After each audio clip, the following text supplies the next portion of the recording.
అందరికీ నమస్కారం. ఇటీవల ఆంధ్రప్రదేశ్లో వైసీపీ పార్టీలో అనేక మార్పులు చేర్పులు చోటు చేసుకుంటా ఉన్నాయి. మరీ ముఖ్యంగా గోదావరి జిల్లాలో కాపుల అడ్డా అని చెప్పొచ్చు. అలాంటి గోదావరి జిల్లాలో, పశ్చిమ గోదావరి జిల్లాలో జగన్మోహన్ రెడ్డి గారు అనేక ప్రయోగాలు చేశారు. ఇక్కడ వాళ్ళని అక్కడికి, అక్కడ వాళ్ళని ఇక్కడికి, క్యాస్ట్ ఈక్వేషన్లని, ఇక్కడ ఇప్పుడు పోటీ చేయడానికి కొత్తగా అవకాశం కల్పించడం, ఇలాంటి ప్రయోగాలు చేస్తే మొత్తం జిల్లా మొత్తం 2 జిల్లాలు ఊడ్చిపోయినాయి. ఒకసారి కూడా ఒక సీట్ కూడా రాలా. ఈ ప్రయోగాలు పనిచేయాల. అయితే ఇప్పుడు క్షౌరమైనాక వివరమైనట్టు అన్ని ఓటం పాలైనాక జగన్మోహన్ రెడ్డి గారి ఆలోచన ధోరణి మారింది.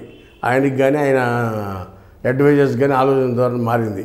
అయితే ఇప్పుడు ఇటీవల పాతంట నియోజకవర్గంలో రంగనాథరాజు గారు మాజీ మంత్రి ఆయన పోటీ చేసి ఓడిపోయారు.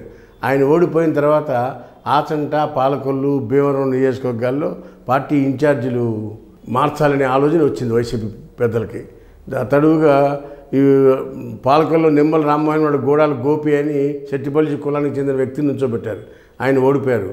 అయితే ఆయన్ని సెట్టిపల్లి ఎక్కువగా ఉన్న ఆచంటకు మార్చి అక్కడి నుంచి పాలకొల్లు కాపు నేతను తీసుకురావాలని ఆలోచన చేస్తామంది వైసీపీ పార్టీ. అంతేకాకుండా భీమవరంలో గ్రంథి శ్రీనివాస్ గారు పార్టీకి రాజీనామా చేశారు. పార్టీ ఓడిపోయిన తర్వాత ఆయన పార్టీకి రాజీనామా చేశారు. ఆయన ప్లేస్లో కూడా అక్కడ ఇంకో వేరే నేతకి తీసుకురావాలనే విధంగా ఆలోచన చేస్తూ ఉన్నారు. ఆచంట, పాలకొల్లు, భీమవరం 3 నియోజకవర్గాల్లో కూడా కొత్త ఇన్ఛార్జీలను పెట్టాలని జగన్మోహన్ రెడ్డి గారు ఆలోచిస్తున్నారు. ఇప్పుడు ఆచంటలోనేమో గౌడాస్కి, పాలకొల్లునేమో కాపులకి, భీమవరంలో కూడా కాపులకి ఇవ్వాలని ఆలోచిస్తూ కొత్త నేతల కోసం అన్వేషిస్తున్నారు.